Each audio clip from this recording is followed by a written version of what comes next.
Hello and welcome to our 16th Conversation to Connect. Let's Get Real Talk, powered by Exceptional Connections. I'm CyndiONeill-Dady, the founder and chief connector of Exceptional Connections since 2009. At Exceptional Connections, we offer intentional and innovative solutions to boost your business. Each week, I nominate a different member of our community to have a meaningful conversation with. So be sure to make yourself comfortable, grab a cup of tea or a beverage of your choice and get settled in to take notes and make sure to, to just put down your questions or comments to be able to enter into our conversation around the 45-minute, 1 hour mark. And we'll unmute the listeners and be able to continue our conversation. So the inspiration for our Conversations to Connect, Let's Get Real Talks is to create purposeful conversations. So we desire to be relevant in these challenging and uncertain times and to support our community, to make an impact in the world and stay connected. So as we get started, I invite you to set aside any distractions and invest your attention in the conversation at hand. Look for one idea that you can walk away with and put into action. So don't cheat yourself of the time that you've invested in this call today. So our conversation to connect this week is with Erika Larsson. What an honor to be able to welcome her from Everett, Washington. And our topic today is Rising Higher, 4 Steps to Finding and Living Your Purpose. So say hello, Erika. Hi. Thank you so much for joining us. So before I bring Erika on, it's my pleasure to offer some background and some amazing information about Erika. So Erika Larsson is a spirited trainer, author, and speaker. She is the creator of Rising Higher, 4 Steps to Finding and Living Your Purpose seminar, which came about because of her troubled past, riddled with abuse, which resulted in years of feeling like she wasn't good enough. Through a series of teachings, she learned how to stop listening to that negative self-talk, smart girl, and embrace who God created her to be. Erika took her mess and made it a message. Her greatest passion is to help others accept themselves fully so they can live the life they were created to live, a life of purpose, passion, and joy. Thank you again, Erika, for joining us. I'm so excited for our conversation today. Well, you're so welcome. It's an honor to be here. So let's see here. I lost something here, sorry. So Erika, start us off with why you created Rising Higher. Well, like most of us, we've had some pain in our past, and I've certainly had my share. And I spent a good portion of my life feeling like I wasn't important or enough or deserving or educated enough to do anything special. I just didn't feel special or gifted in any way. And I was always comparing myself to others, feeling less than them. And so I, luckily for me, I've had some very, very good mentors in my life and some great teachings that have helped me to just stop the negative talk and embrace who I was. And God, or whoever people call him, to me, it's God, was a big piece of me figuring this out. And that's what I'm going to be sharing on how to do that. And so that we can live up to our potential, because our potential is so great. And most of us don't reach that pinnacle, and we can. And so I just, questioned who I am, who I was, and why I was here. And that's where the journey started. And like you mentioned, I took my mess and turned it into my message. And so, we all need to love ourselves more and accept ourselves, and to tell ourselves that we're enough. And, it's an ongoing battle to be in charge of your negative talk. And I find women probably have more of that than men. And so Mhm. just to catch yourself, and I think that's a lifelong process. You know, you grow to a certain level and then you figure out that, oh, okay, now there's more stuff to work on. Right. And so it never ends, but to accept that you are special to God, who created you, and he created you brilliant and gifted with everything that you need to fulfill the purpose that you're here for. Yes. You know, Erika, your message more than ever on these challenging and uncertain times is really important because we really have to be grounded, right? You know, Yeah. we have to have something that roots us and we can stand firm on. And if we don't have our purpose and we don't not know why we're here on this planet, you know, then we can't fulfill that. We don't have I'd say you're that. like a leaf in the wind. You know, Yes, the breeze comes along and you blow over here, you blow over there, but you never are grounded and you yes, never really figure out what that purpose is. And you're never going to live a life that feels fulfilling and powerful and meaningful yes. until you sort this out. Yes, now more than ever, this message needs to be communicated, and not only to us who are older, but also to kids, right? And that's one thing I'm very passionate about is, you know, talking to my grandkids and just, you know, asking them, I wonder what your gifts are. We're going to just, you know, let's discover what your gifts are that God's given you. Because Well, because that's, you're born with that DNA. yes, You're born a certain way, you know, and I think God just allows you to have experiences, good and bad, to develop those characteristics in you to be really powerful, so that you can be, you know, his hands and feet, is what I say. You're yes. just a conduit. So true. I just love that. So let's jump right in and have you review your 4 steps to rising higher. And is it okay if I transition to the PowerPoint? Yes, absolutely. Okay, awesome. Let me do that and make it bigger and should jump to full screen here. There we go. Okay. Okay, so Uh-oh. that's just the introductory of it. Did it That's jump what my to, book looks like. is it full screen still? I'm sorry? Is it full screen or is it the Um, sidebars? no, you can see it's not full I think screen. it jumped There, somehow. now it is. Okay, We're on full screen. okay. There we go. The next one. Yeah, so I developed that as a circle because I believe God encompasses everything. He is all powerful and all knowing and all loving and all wise, and he's our life source. Oh, and so I go back one more. It keeps jumping on me. I'm sorry. Okay, there we There. go. There's all 4 steps. Okay. And of course, love is in the middle of it all because we should be coming from a place of love. That's our heart matter. And so step one, and it took me years to put this together. Step one is, you know, relationships are what we struggle with the most in life. And if we can't sort that out and understand who the people are that we interact with, it's so easy to judge. Why can't you be more like me? Why do you find this hard? It's so easy for me, all those kind of things.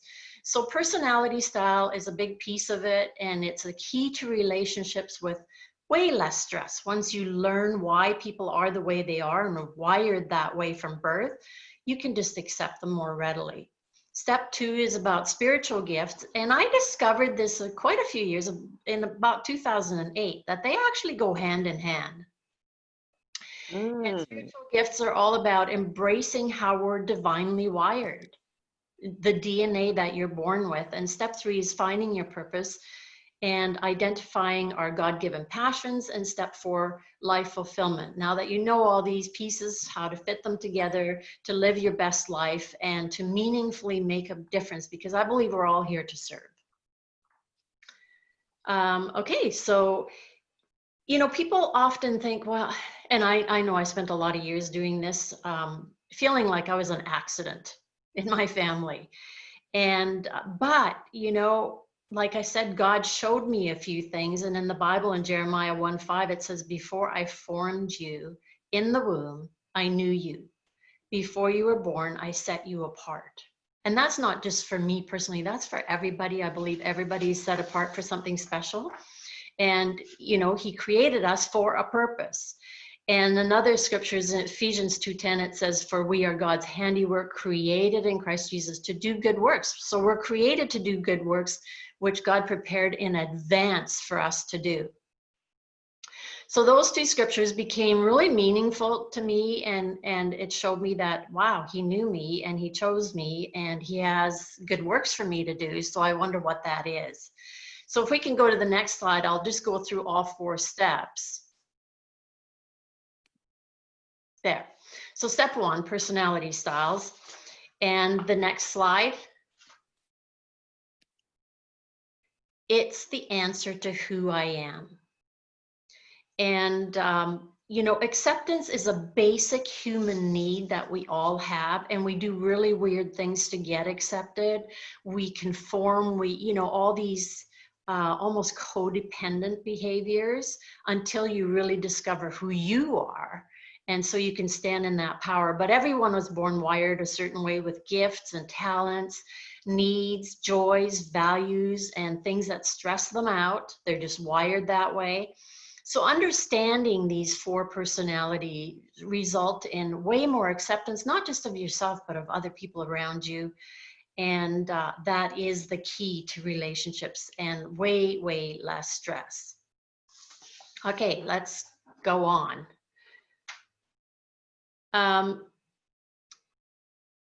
So I designed actually a system.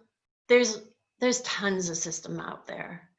And, you know, I've listed a few of them. It started way back in 370 BC with Hippocrates. And I don't want to say that you're yellow bile or blood, excuse me, or black bile or phlegm, you know. So people change them, but it's the basic same information today that it was way back then. And people have worked it into different names and whatever. But because I learned about this, I grew up in a family with 3 siblings and a mom and a dad. And by age 3, I loved entertaining. And so because I grew up going to church, you know, anytime company came over, I'd get my little stool, I'd get on it and grab a magazine or a book, and I would preach from Matthew. I don't know why Matthew, but it was just in my 3-year-old mind. And I would entertain them. And then I discovered a badminton racket, that it could be a guitar. And I just was like thrilled, like I have an instrument. My mom's best friend actually played guitar in church, and she dressed really nice. So that appealed to me too. So I would pretend I was her, and I convinced my parents that I should actually bring this guitar to church at 3. Well, my mom sewed me a case, and I remember it vividly. It was bright blue checks with red flowers. And I was so proud, and I went and I sat next to a friend, and I watched how she opened her guitar case, and I pulled out my badminton racket and sang my heart out. And so I was born with these traits, and I wasn't shy. However, I was the only personality type that was a promoter in my whole family. And so they didn't understand me, and my mom was filled with rules, and, you know, everything had to be organized and planned. And so I was told I talked too much. I needed to sit still. I needed to stop showing off, and all those kind of things that so many of us go through. And basically I became super shy and compliant so that I would be lovable. And it felt, you know, like a square peg being forced into a round hole. And I spent my life that way. Little self-expression, no fun, no self-esteem. And, you know, I just felt like no one understood me. And then, you know, I carried that into my adult life. Like, I don't fit in, I'm different. You know, those stories develop so often in our childhood, and we live them out like they're truth. And so I was in my late 20s, and I went to the seminar where I learned about 4 personality styles, and we had to sit with whatever style you were. And so I went into my little group, and I felt like I belonged for the first time ever. I'll never forget that moment. It's like, I am normal. I am like these people. This is my tribe. And it just had such a positive impact on my life that it changed me forever. And so I became very, very passionate about it and used it for years in my business dealings. But anyways, I ended up creating my own names that are very easy to remember. Before you go there, could you tell what was the personality profile or style that was it Myers-Briggs? Was it, DISC? What was the style that you were originally? Well, I don't know what it was. It was through the Pursuit of Excellence course. Oh, okay. And I don't know what they used. Okay. But And you identified with it. I identified with it. It was all I knew. That's the important thing, is it And resonated then with I you. got trained and certified as a trainer with True Colors, which is international company. Okay. And they sold and I left amongst others. And I just created my own. And it's called Live Out Loud Personality System. And it's very self-explanatory. It's the same information that everybody uses, but the supporters, guess what they do? They're there for you. They support you. Right. And the promoters, they basically are larger than life, and they can promote anything if they believe in it. But they bring action and fun to the world. And the planners are the work bees, and the thinkers, they're the analytical ones that always are looking to improve upon things. Yes. So those are the four. And so, I'm going to give a quick little testimonial. So I attended one of your Live Out Loud Personality Systems seminars. And that's the first time I was introduced to the supporter, promoter, planner, thinker, those different systems. And it resonated with me immediately. I've always been, a personality style junkie. I love learning about it. And like you, I've been really intrigued by how I've evolved over the years, with Myers-Briggs. I used to think I was the ENFJ, and then, in recent years, INFJ, and kind of reconciling why that's the case, in terms of being comfortable in my own skin. But I love your system because it's so simple and it makes sense. And it's an easy way to identify, what your dominant personality systems are. Right? Because we're not just one, right? That's what I learned from. We have bits of all four in different quantities, but you operate mostly out of your top two. Right. Those are the most dominant in your life, and one will dominate out of those two. So it's basically your driver and your co-pilot. Yes. And the one that we have the least amount of is the one that we often criticize the most because we don't understand them. But once you learn this information, you learn who they are. It's like why criticize something God created? He doesn't make, anything bad.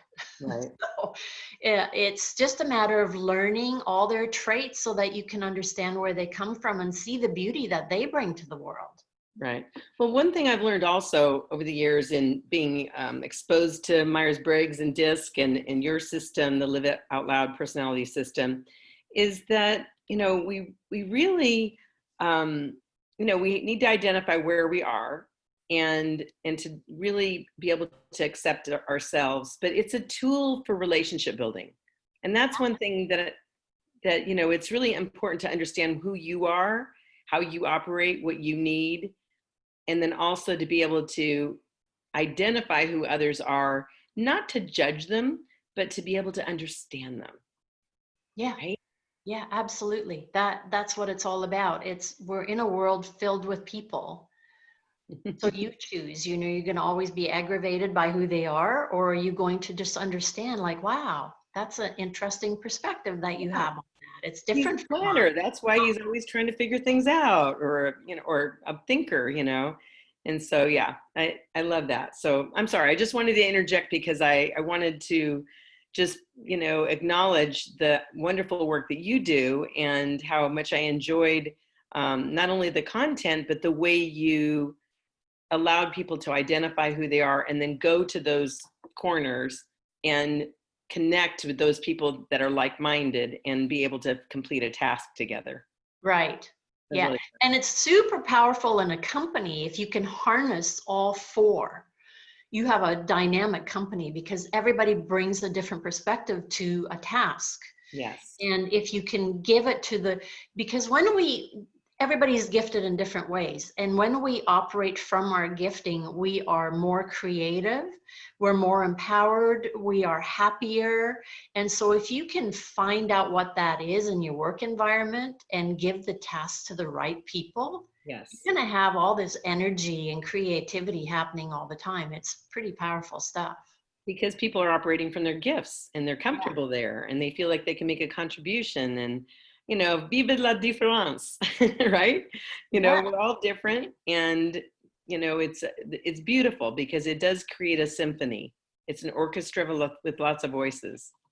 And everybody wants to feel like they have something to contribute. Yes. We feel better when we give than when we receive. So true. And then the next slide. It's not letting me change here. Let's see. Is that it? Okay. You're muted.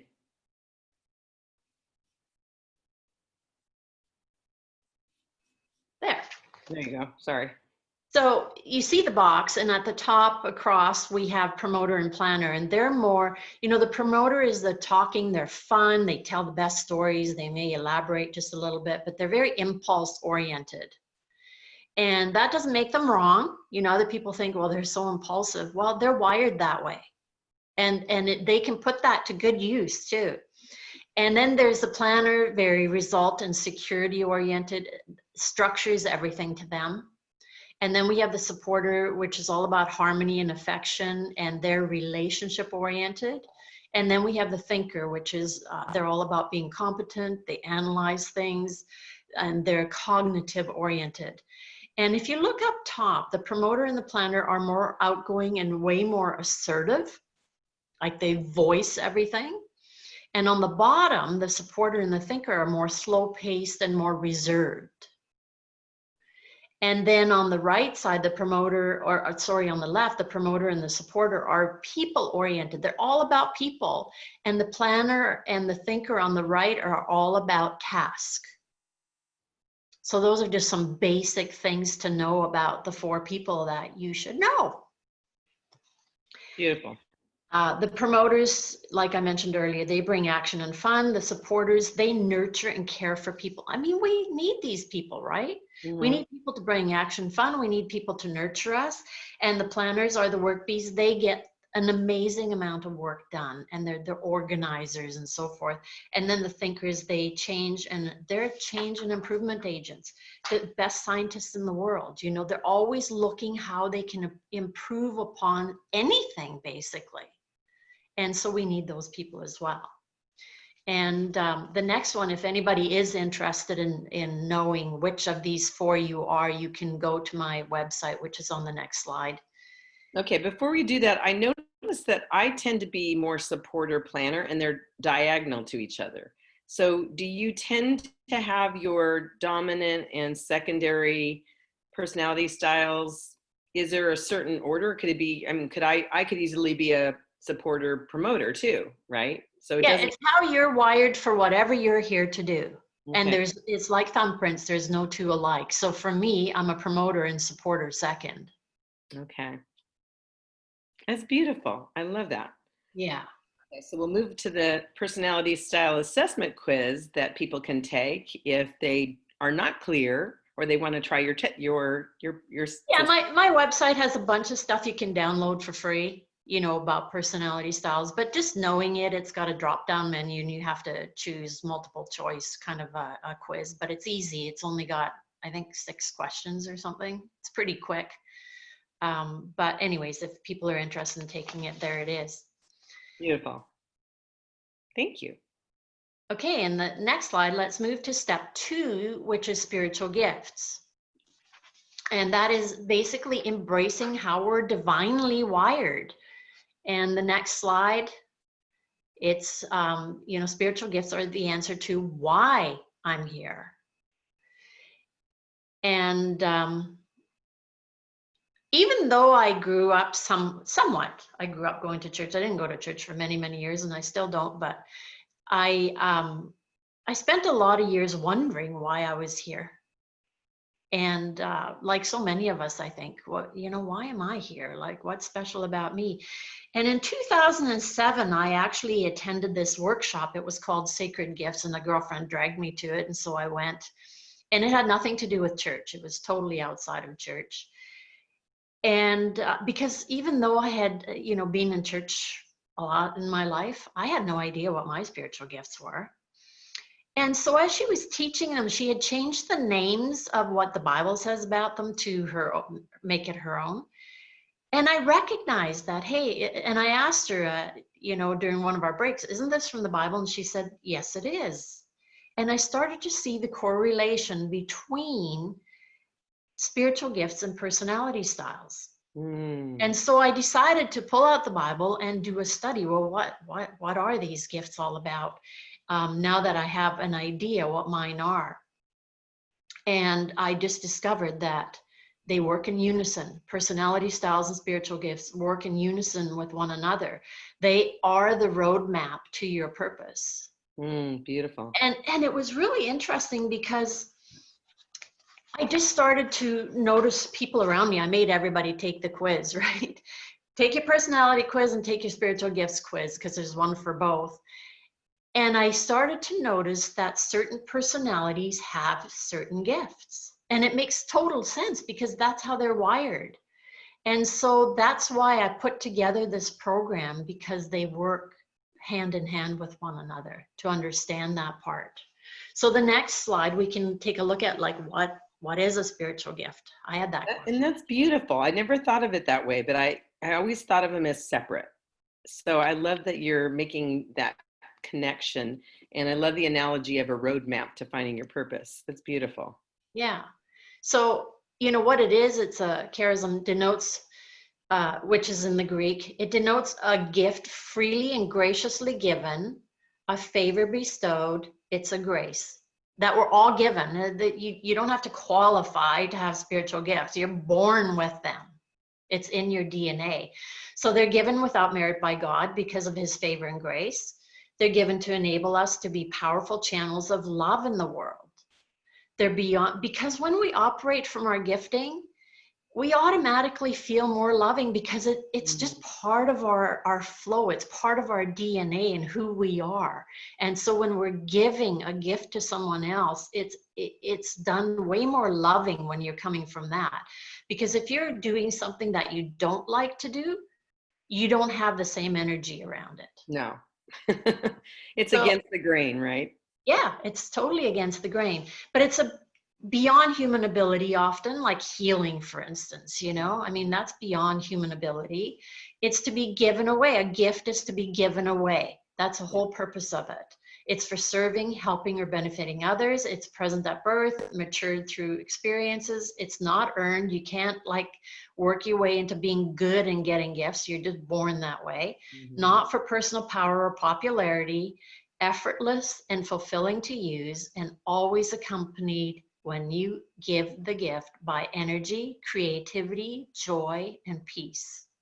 And God doesn't have it any other way. Yes, and I love this because it's basically confirmation. So if you take the test and you get clear on what your spiritual gifts are, then this is a great guideline to get to clarify for you and solidify. Yes, these are my gifts. Because if it drains you, then most likely it's not your gift or your stuff, no. Right? And you're not going to have, there's 26 gifts. You're not going to have all of them. Can you imagine the load that would be?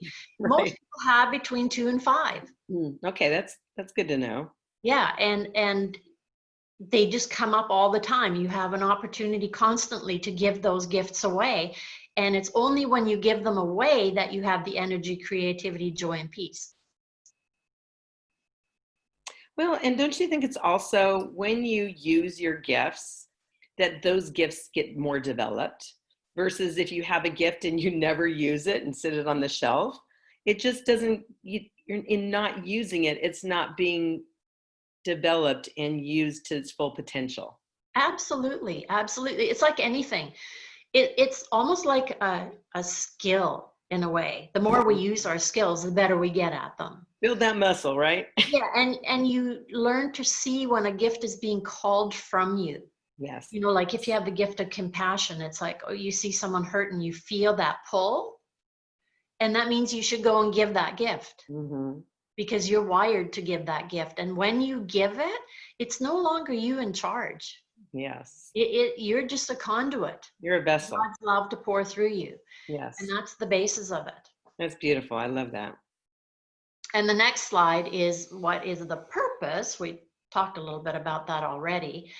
It's to help us to minister to one another in love, to take care of one another, you know, to nurture one another, to give wisdom to someone, that because wisdom is a gift.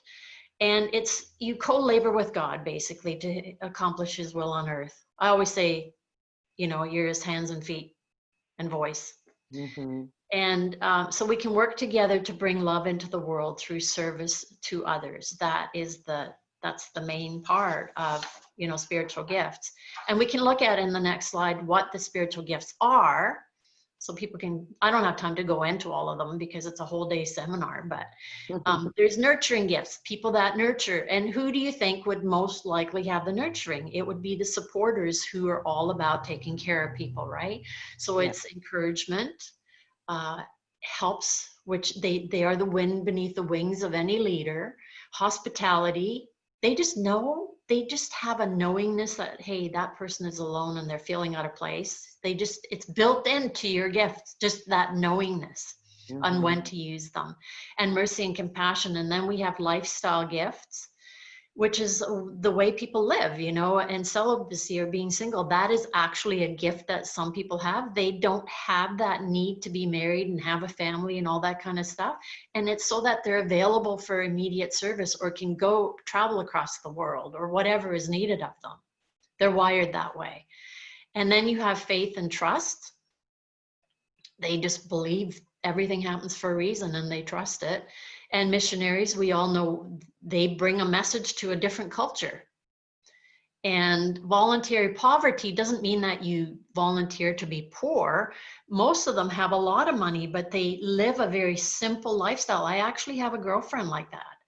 She is just a minimalist in every way because people can relate, the poor people can relate better to her, and that's her calling.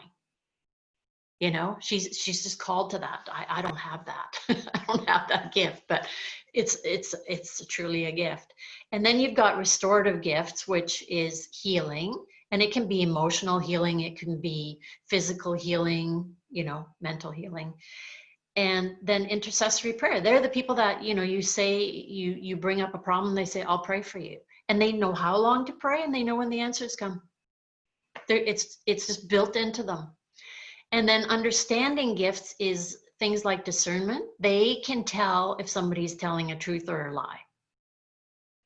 Or knowledge, you know, some people, they just crave knowledge and they're very knowledgeable and they love the internet because they can just study for hours on a topic till they become almost masters at it. And wisdom, you know, wisdom is an actual gift. And when we meet wise people, you know, just to be in their tutoring presence is just amazing, right? Because they're so deep and just see it from an angle that the rest of us don't. And then the page 2 of spiritual gifts. So before we move on, so is there a correlation, because you talked about personality styles and spiritual gifts and they're a roadmap to finding your, you know, really your purpose. Do you find that there's a correlation between, say, because I see supporter, who that's one of my gifts, and then nurturing gifts. Those resonate with me. Right. Is there a correlation with your personality styles and the spiritual gifts? Absolutely. So Absolutely. what would be the correlation for the planner? Well, it depends because we're talking about 26 gifts and everybody's like a thumbprint. So it's like whatever your purpose is, will Okay. have all the right ingredients for you. Right. Oh, I love the way you said that. Yeah, Because it's like a recipe, right? it is. It's like a recipe. You've been given all the ingredients to do your job well and to do it effortlessly. Oh, that's beautiful. That's Because beautiful. that is what a spiritual gift is. It's effortless to do. It's like breathing. You don't think about it. That's why we criticize others. Well, this is so easy. Why can't you do it? Well, because they're not gifted at it. It's complicated for them. Mm-hmm. They're And just even if we're the same, personality styles, we still have different dominant and, what are they called? What's the second one called? If the first one's dominant, what would the second be called? well, the driver and the co-pilot, basically. Okay, the driver and the co-pilot. But we still have different ingredients. None of us on this planet There are no the two same. alike. Right. You can have exactly the same gifting, the same lineup, everything, but you'll still be different. Beautiful. Yeah. I love conversations like this because they're intriguing, because we're all, like you say, the thumbprint. We all have a different thumbprint. We all have a different recipe. And you'll have had different, even though you may have the same gifting and the same personality, you will have had different experiences that you bring to the table. And I believe God allows those experiences to shape and mold you to be really powerful in what you're called to do. Yes. And sometimes they're painful, like your mess, because it becomes your story and you have firsthand knowledge about it and compassion in that area. That's why we have to go through difficult times. And then we have directing gifts. They, direct traffic. Planners have a lot of these. Their administration, because of their organization and so forth, leadership, service, and giving. And then there's creative gifts, craftsmanship.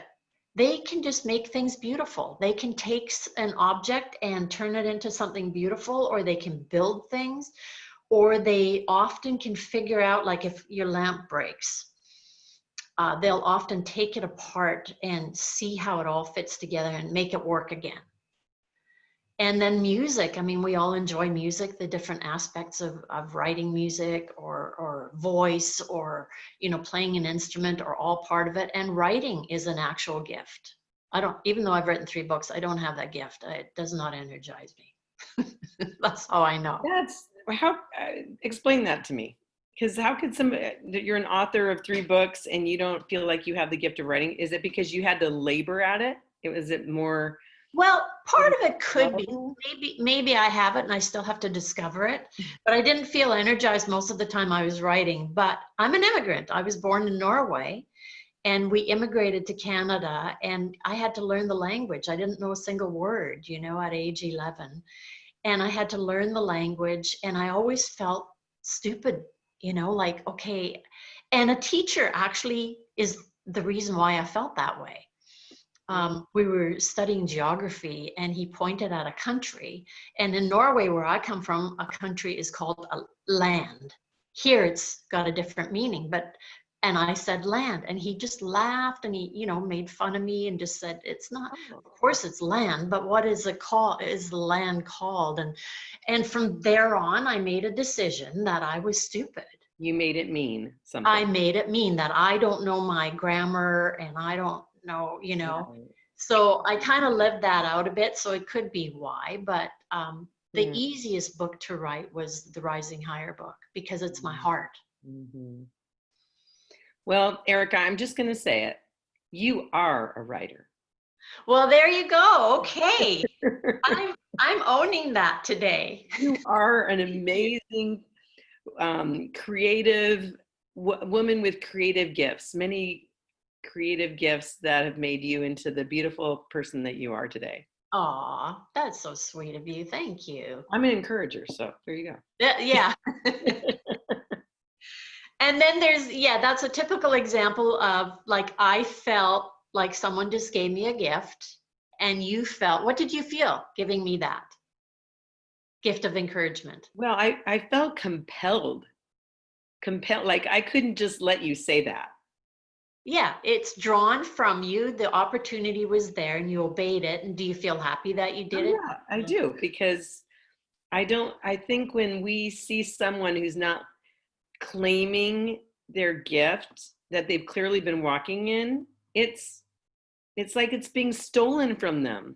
It's like that you can't operate in the joy of what you've accomplished. Because clearly, writing not 1 book, 2 books, 3 books. And I remember having conversations with you in the past about how you felt that, you were compelled to write those books. Yeah.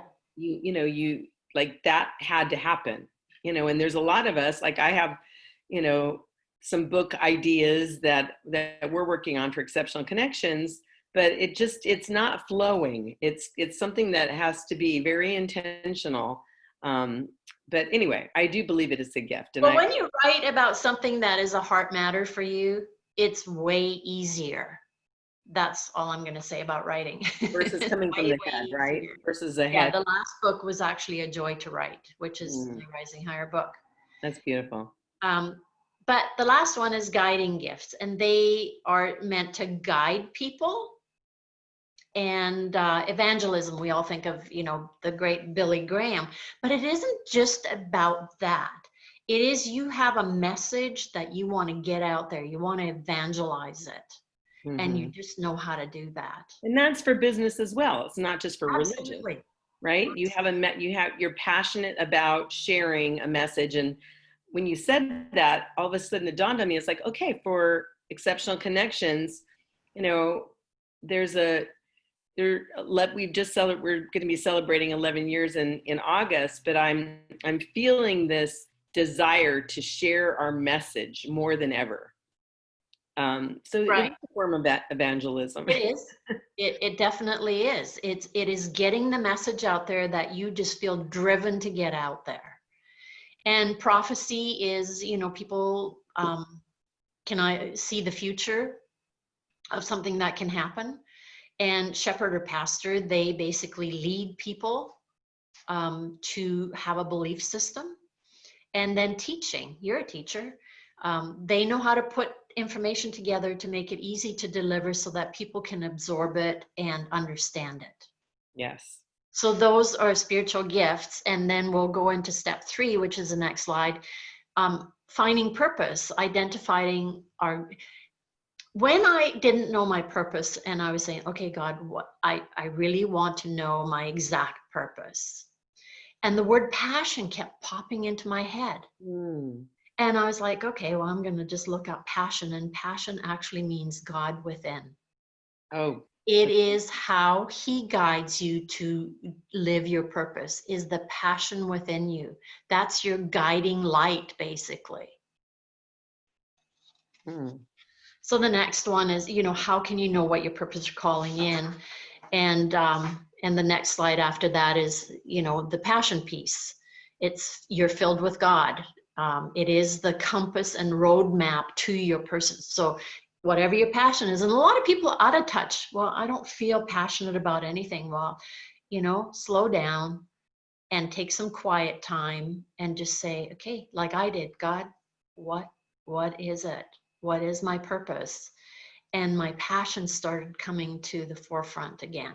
Because, so often we get caught up in the everyday doings, and we forget to pursue any kind of a passion. It's like, oh, well, right now I've got a mortgage and I've got to work and I've got, life is busy. And so we put our passions, we let them die. And that is your whole purpose for being here. And so the next slide is, qualities that help us identify our purpose. It's whatever, you can see it on TV or in your surroundings. It's whatever you're passionate or enthusiastic about changing. So right now we see a lot of ugly stuff if you watch the news, which I don't, but even on social media and stuff like that. And your heart, it grabs your heart. Whatever your purpose is will grab your heart, and you just wish you could do something to change it. And you have ideas about what could be done. You think about it all the time. The vision won't leave you alone. It may have been there for like 30 years of your life, and you wish you could change it. And part of mine is that I went to church in my early 20s, and something happened in the church split, and I got really, really turned off, and I quit going for 28 years. I wouldn't set foot in church. But I had this passion for the people there. It's like, if they only knew personality styles, and if they only knew about spiritual gifts, and if they only knew this package, this wouldn't have had to happen. And so it became, it's kind of like, I can't leave it alone. I wish I could, because I don't even want to go to church, but I can't leave it alone. Wow, I Out love of that. that, this whole course developed for me. It was part of the piece.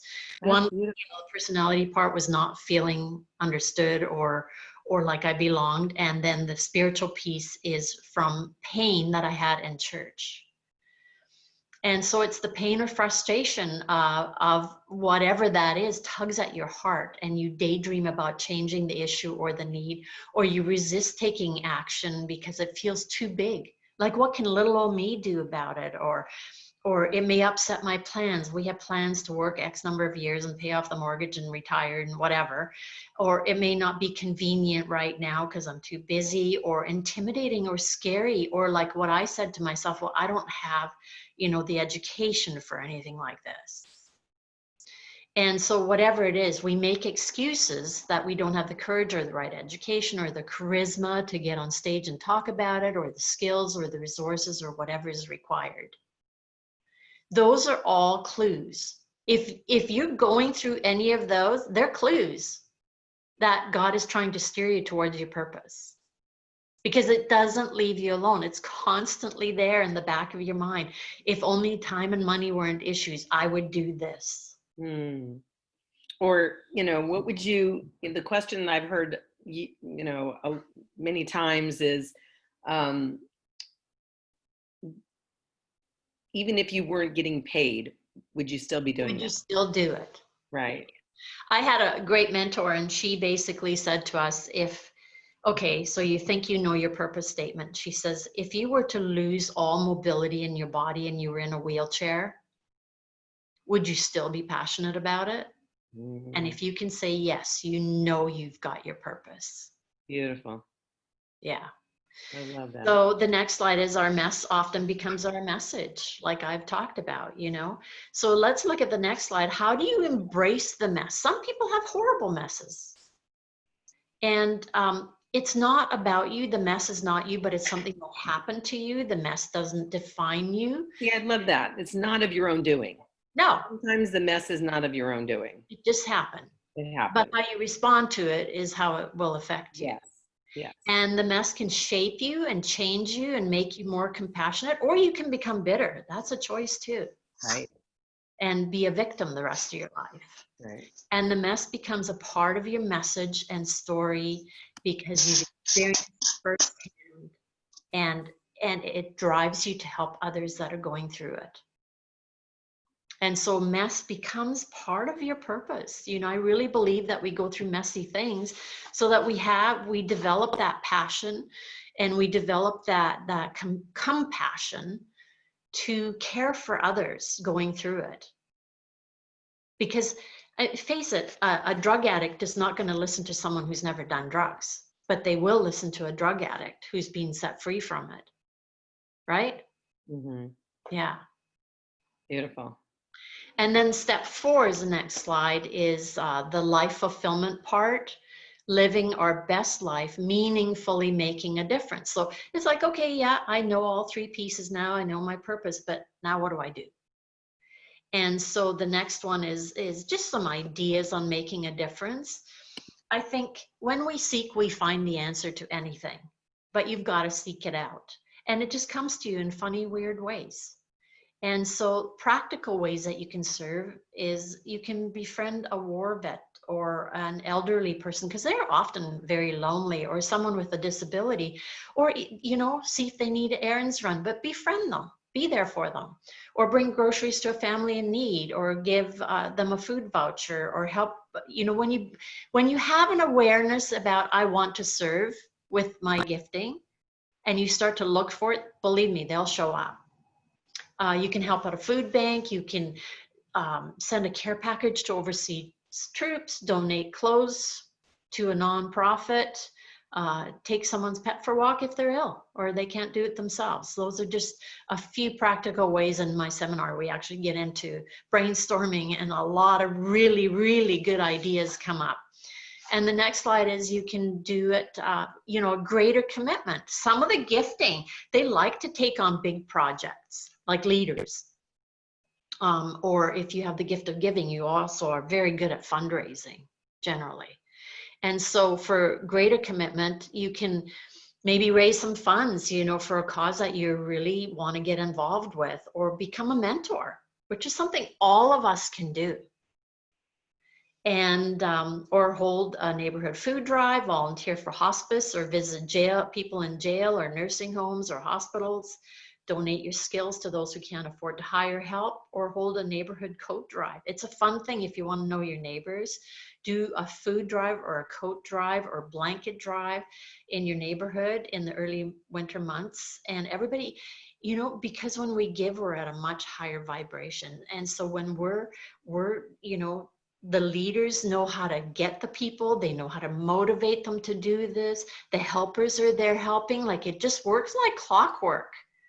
But it's a beautiful thing to do, to make a difference. And everybody feels so empowered at the end of it all. And that's what it's all about. And then the last part of the wheel is love. Everything should be done from a heart place of love, caring for others, not for self-gain. Lots of things we do in life. I've done plenty of them for self-gain. You won't have the same satisfaction and joy and a meaningful life if you do that. So, that's up to each individual. What do you want? Right. That's the motivation. That's the motivation. And the next one is, love is an attribute of God himself. It is an action. It is taking action. But the next slide, it starts with yourself. You've got to make peace with who you are, why you are, and how you are. And that's what I spent years doing. And it's very freeing to get to that place of acceptance of yourself, that, what? God doesn't make junk, and actually says that I'm beautifully made. And so wonderfully and beautifully made, right? Yeah, wonderfully and beautifully made. And the antithesis of that is when you resist. So when you resist, whatever you're resisting persists. Yeah. And so there's something about making peace about, those things that you have no control over, things that have happened in the past, being able to accept it, that really allows it to, kind of say, be at rest. They say rest in peace. R.I.P. Rest in peace, right? I want to have peace when I'm here, not when I'm 10 feet under. Right. Exactly. So, I love that. And the next one is, you're enough. And, embrace your calling when you sort this out, live up to that potential, because that's what you're here to do. And, stop living to please others, and stop listening to the lie that you're not special or gifted, and stop comparing yourself to others. And those are all from my heart, things that I've had to learn to do, but it's possible. It's a choice. And the last one is basically to love is to serve. And Jesus, greatest man that ever walked the planet, said the way to be great is to serve others. Each one should use whatever gift he has received, and we all have them, to serve others. That's why you have gifting. Mm-hmm. So that is kind of my thing. Beautiful. Well, thank you so much for generously sharing with our community. And I love this conversation. I had some epiphanies of my own. And, the thing that kept coming to mind as you're sharing is the wisdom of older generation. And I think that we've gotten away from that, where, Google's the next new grandparents. Because I think that there's something with age where we learn things about our journey in life and our gifts and our callings.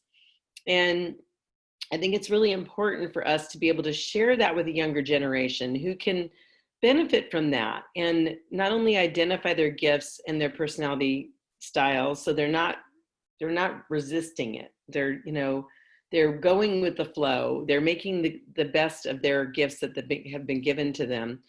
But anyway, I just think there's something intergenerationally about this conversation that needs to be embraced in a way that I feel like in recent years it hasn't.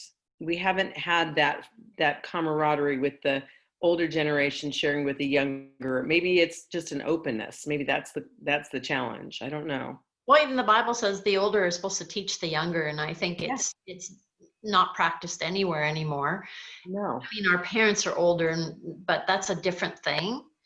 And that's why, you know, being a mentor for somebody or working with the younger people, befriending them, because, you know, I mean, they've got all the challenges that you've hopefully worked through, and you can impart a lot of wisdom from that. Right. And if people aren't open, then move on, right? Yes, If people yes. aren't open, it doesn't mean give up. It means there is somebody out there who is open. Seek and you will find.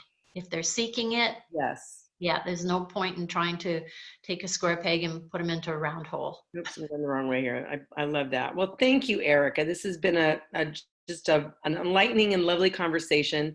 I've enjoyed it, and I hope our listeners have it as well.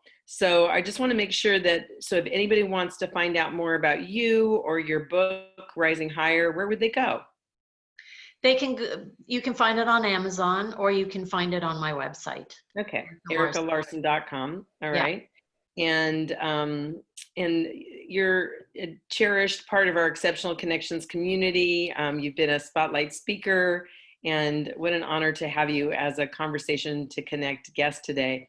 So I'm going to go ahead and stop sharing so that we can bring into this conversation our community.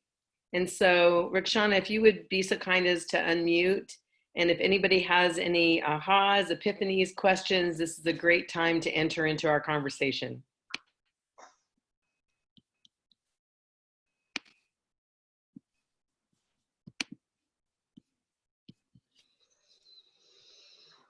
Are you guys there? Yeah, Anybody have anything they want to share in regards to this conversation? I wanted to thank Erika for doing this. First of all, I realized that I have a gift workshop that I never finished. I realized I bought it and I never finished the sacred gift. And it made me realize that, oh, I remember that course and I buried it somewhere. And that also made me realize what kind of gift that comes naturally, I think in our environment, what kind of gift we have to work hard to work on.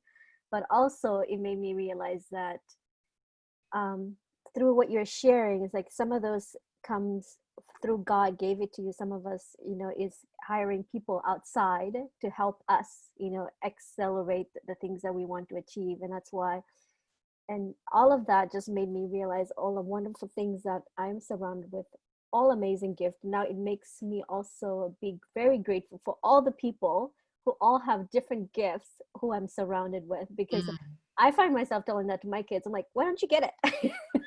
Why can't you get it? You know, but I realize they have their own beautiful gift in their own way. So that sparked right there. So thank you. You're welcome. You know, another thing about gifting is it's very powerful to know what you're gifted at and what you're not gifted at, because then you can say no to things. It's like, no, I'm not really well suited for that. You don't want me to do that. But here's what I can do. Yes. So true. Yes. Beautiful. Yeah, because it's about acceptance. I think that's what you're saying, Rikshana, right? If you can, if you can understand everybody has different giftings, and just because they don't have our gifting, it's not right or wrong. It's just being able to accept, you know, another ingredient, another recipe, different person that has a different purpose in life, and they have gifts and personality style that's aligned, and supporting them to be able to accomplish that goal. Beautiful way to look at it. And so my comments on this, Erika, is that I really appreciate that this book that you put together, the way you think is, I think it's a really great flow to it. It's well thought out. It's obvious that you really thought a lot about this and put a lot of meaning into it, which I really appreciate. I'm that kind of person myself. And what I don't like about a lot of writing today is it's really a lot of superficial sloganism that's meant for people to misinterpret as something meaningful. And your writing I see is actually really meaningful. It has depth to it, has reason behind it, and it's well thought out. So I really appreciate that. I really like it. So good job. And I think you are a writer because you're obviously a thinker, which is really great. I appreciate that. Well, thank you, Chuck. Coming from you, I just see you as such a wise man that I really love that comment. Thank you. Yeah. Wise guy. Mm. Yeah. I don't know if I'm wise, but I'm a wise guy. That's for sure. No, he is very wise, and we're thankful to have Chuck as part of our community. And and because Chuck is a certified disc trainer, and so you guys are speaking the same language here as you're talking. I love it because there's encouragement and camaraderie in the midst of that conversation, because he understands the depth of personality styles and thinking through it in the process, and so that's beautiful. So what's next here? I just want to have that be part of our conversation too. So as people who are not in their younger years, let me just say it that way, for those of us who are seasoned and have been on this earth for a little bit, how can we best use the gifts we have and encourage those younger generation, our grandkids, our kids, people who maybe haven't been on this earth as long or haven't developed their gifts?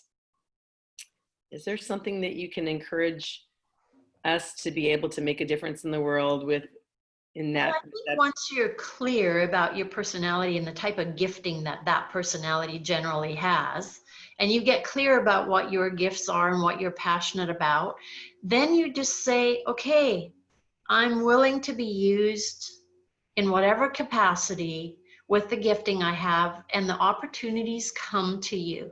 See, I personally believe that God is just looking for people to be willing conduits. Yes. There's a lot of work that needs to be done in the world. And obviously, by the shape of the world, people haven't been doing this. Right. There's a lot of hatred and a lot of, and to me, hatred like that and anger that we see is all because people are hurting. And so, the encouragers have a big job to do, because if you come alongside a hurting person and you encourage them and you point out the good in them, it can change a person forever. And that is that you will see whatever gifts you have. So if you're a leader, you'll know you have that gift because people will want to follow you. If you're an encourager, you'll have plenty of opportunity to encourage, and they're the ones that can write notes effortlessly. Like, no wonder you have your card business. You're an encourager. It's easy for you to write thank you notes. It's natural. Thank you. Yeah, I love that. So hurting people lack a compass. Yes. That's one way to look at, what we're Angry people lack a compass. Hurting people lack a compass. People that are out of integrity lack a compass.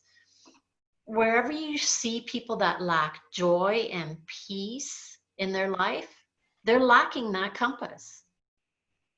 Because when you're living from your gifts, those are automatic and they last all day long. Like, you can have the opportunity to encourage someone and you're just going to feel good all day long. Right. Or if you, like Chuck, can share some really deep wisdom that someone takes to heart, you just feel valuable. Mm-hmm. So I love that you're encouraging us that it's not that we have to go out and do anything. It's just be willing, be willing. open, right? Be willing, be open to use the gifts and be aware of our personality style and our gifts, and be willing to use those. And you're right, God will bring the right people to us at the right time. I often, I start my morning out and I journal and stuff like that. And I often will say, God, whoever needs my gifts today, bring them to me or show me. That's a beautiful prayer. And I do have the gift of encouragement. And sometimes someone from that I haven't spoken to in a very long time just comes to mind. And I may just shoot them off a text or a message, just saying, hey, I'm thinking about you today. And, point out something I value about them or whatever. And so often they'll come back and just say, you don't know how much I needed to hear that today. So That's an amazing thing when that happens. It is. and every gift is like that to the recipient. Yes. When it's given because you're drawn to give it, or someone comes to mind and you obey, then the recipient is always going to feel encouraged and blessed by you. Mm-hmm. Beautiful. Well, thank you, Erika. Again, for our listeners, if you want to connect with Erika, learn more, do go to erikalarsson.com and check out her book, Rising Higher, on Amazon. Erika, I just want to say I'm so thankful to have you in my life and have you be a part of our Exceptional Connections community. You are an amazing resource. Appreciate your wisdom and willingness to generously share what you've learned with our community and with me. So thank you so much. I'm honored. I love all of you guys. I think you're the greatest community. Oh, thank you so much. Well, we will have this on YouTube. So please, after listening to this conversation, we encourage you to like it, to make a comment, and to share it. And we hope that this has been a blessing. Take care, guys. All right. Have a good day, everyone. Next conversation on Wednesdays. All right. Thank you. Bye-bye.